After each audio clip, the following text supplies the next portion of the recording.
الحمد لله حمدا كثيرا طيبا مباركا فيه يليق بجلاله، وأصلي وأسلم على نبيه الكريم وعلى آله وأصحابه وسلم تسليما. أما بعد، أوصيكم ونفسي بتقوى الله تعالى. walaalayaal waxay nagu soo dhow Ramadaan, cidii Ilaahay uu gaarsiiyay waqti yar oo kooban baa ka dhiman, ugu badnaan 3 maalmood. waxay noo soo urayeen nasiimkeedii iyo carafkeedii iyo udgoonkeedii baynu dareemaynaa qofkii alla waafajiyo. Ramadaan waa fursad aad u qaaliya oo qofka cibaadada u heelani uu jeclaysanayo inuu ka naxayn. waxaa u baahan inaynu dib eegno sanadii hore iyo ramadaanadii hore, inta dad inala joogay ee ehel leh, asxaab leh, macaariif leh. haddaad dib u tiriso waad yaabi. alaabta baad iska soo xidhxidhanoo aduguna ama inaguna kuyugaa baynu isu sii diyaarin doonaa, weliba ayaamahan dambe sida loo soconayay. waa cashar iyo cibro, wax lagu cibro qaatana geerida u mudan. qofka isag joogteen ama isku ag tukanayseen ama isku shir fadhideen ama isku xaafad ahaydeen, markuu libdhuu qarsoomaanu soo noqonayn, adigu maxaad sugaysaa? meeshii haddaba mudnayda laga sahay qaadanaya waa Ramadaan. waxaa la sahay qaadanayaana waa camal ee daaraha iyo dunyada maaha. marka fursadda qiimaha badan ee qaaliga ah, fadligeediiyo waxa laga faa'iidayo baynu ku soo koobsan doonaa insha allahu 8 arrimood oo inagu filaan doona. arrinta u horeysa waxa weeye bishani waxay leedahay khusuusiyaad, waxyaabo dheeraada. bisha dhexdeeda insha allah haddaynu gaadho waynu ka sii warrami, laakiin ilaa 7 arrimood ayaa xadiidkan uu sheegaya. nabigu calayhi salaatu wasalaam waxa uu ku xusay xadiidkan oo saxiixa dadka isagoo u bushaaraynaya, bishana tarxiibinaya oo soo dhoweynaya. wuxuu odhan jiray qad jaa'akum shahru ramadaan, waxaa idin yimi bishii ramadaan, shahrun mubaarak, waa bil barakaysan. markaa ramadaan kariim iyo ramadaan mabruuk midna inaan la odhanayn baa xadiidka laga faa'iidaysanayaa, la odhanayaa ramadaanun mubaarak. nebigaa magacaa u bixiyey. mabruuk iyo mubaarak way kala duwayn. mabruuk waa waxa fadhiyaa la idhaah, laakiin mubaarak waa shaygii barakaysnaa. mubaarak bikasri raana maaha. bikasri raa haddii la akhriyo la idhaha mubaarak waa qofkii wax barakaynayay. marka waa bil barakaysan. kataba allahu calaykum siyaama, waa waxyaabahay dheeraadka lati, waa inay barakaysan tahay, waa in soomkeedu uu waajib yahay, oo bilaha kale taa way kaga duwanta. bilaha kale soomkoodu waa sunni. fiihi tuftaxu abwaabu ljanna, albaabadii jannadaa la furayaa in ka badan intii hore. wa tuqlaqu fiihi abwaabu ljaxiim, naaraha albaabadoodiina waa la xidhayaa. wa tuqallu fiihi maradatu shayaaiin, shayaadiintii madaxa adkaa dhibka inagu haya cibaadada inoo diidanaa dagaalka adkaana waa la xidhayaa. lilaahi fiihi leylatun khayru min 1000 shahr, ilaahay wuxuu habeenkan ummadda u dhexdhigay bishan u dhexdhigay habeen ka fadli badan 1000 bilood. man xurima khayrahaa faqad xurim. nebigu wuxuu leeyahy calayhi salaatu wasalaam, bishan qofka laga calaf seejiya, laga qadiyo, ee loo diido, ee loo qadarin khayrka ay leedahay faraha badan, kaasi waa calaf go-ay.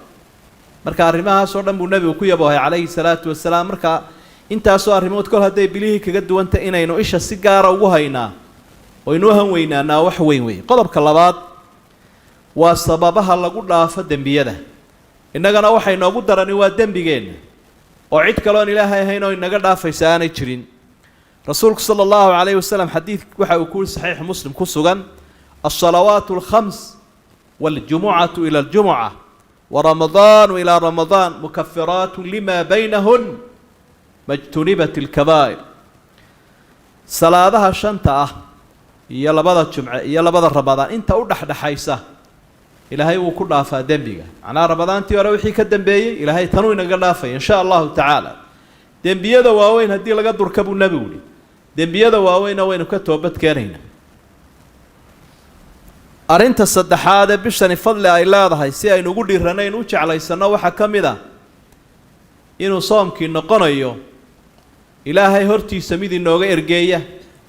maalintaana aad baynu ugu baahannahay ilaahaynu hor taagannahay cid inooga ergeyso alla ergadeeda uu aqbalayo nebigu calayhi salaatu wasalaam waxa uu ku yidhi xadiid saxiixa alsiyaamu waalqur'aanu yashfacaani lilcabdi yowma alqiyaama soomka iyo qur-aanka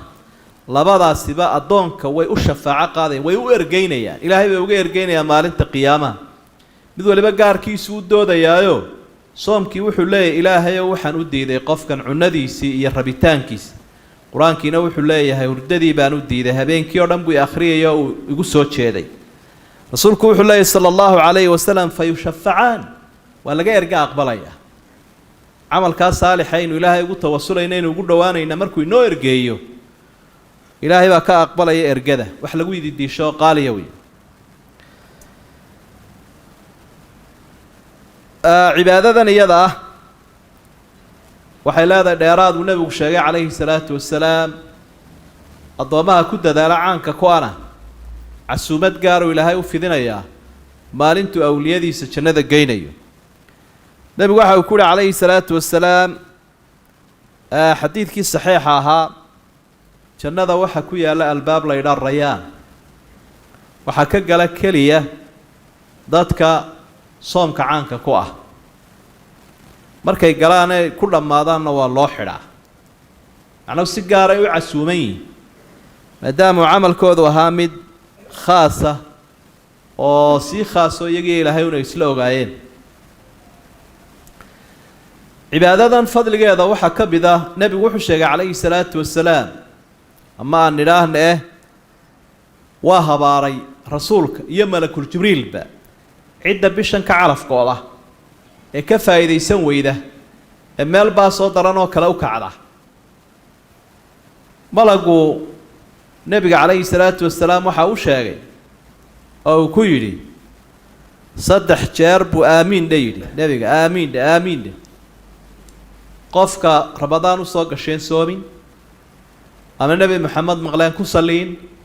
ama waalidkiisiiba aanu samafalin ee ilaahay uu naarta geeyo alla ha ku fogeeyo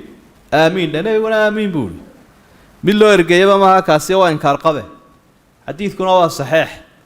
habaar malag iyo mid nebe meesha isu raaceenna hawl adag baa ka jirta qofkaasina waa qof halaagsamay alla inagama yeelo fadaa'ilka bishan waxaa ka mid a inuu yahay dariiqun cadiimun ila aljanna waa waddada loo maro jannada asxaabtu ridwaanullaahi calayhim allaha ka raali noqdee rasuulkeenna waxay weydiin jireen wixii u keenaya ilaahay raali noqoshiisa ay ku helayaan ama jannada ay ku helayaan hankoodaa weynaa halka laga yaabo innagu inaynu aada ugu hanweynay adduunyada iyo arrimaheedaa yaryar asxaabi abi umaama la odhan jiray radia allahu canhu wa ardaah ayaa rasuulku su-aal weydiiye wuxu uhi qultu yaa rasuula allahi dullanii calaa camalin adkhulu bihi aljanna anigu hal arrin baanu ku weydiinayaa camal aan ku galo jannada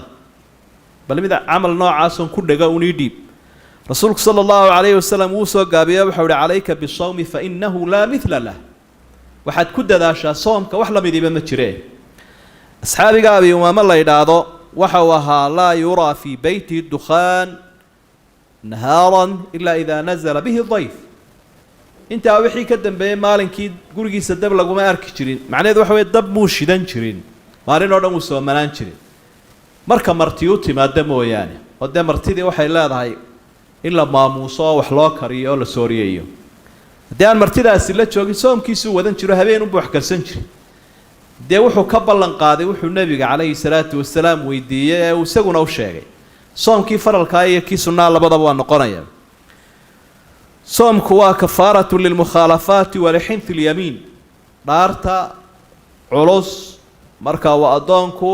fulin kari waayo waxyaabaha lagu furdaaminayuu ka mid yahay soomku ee ilaahay ku dhaafayo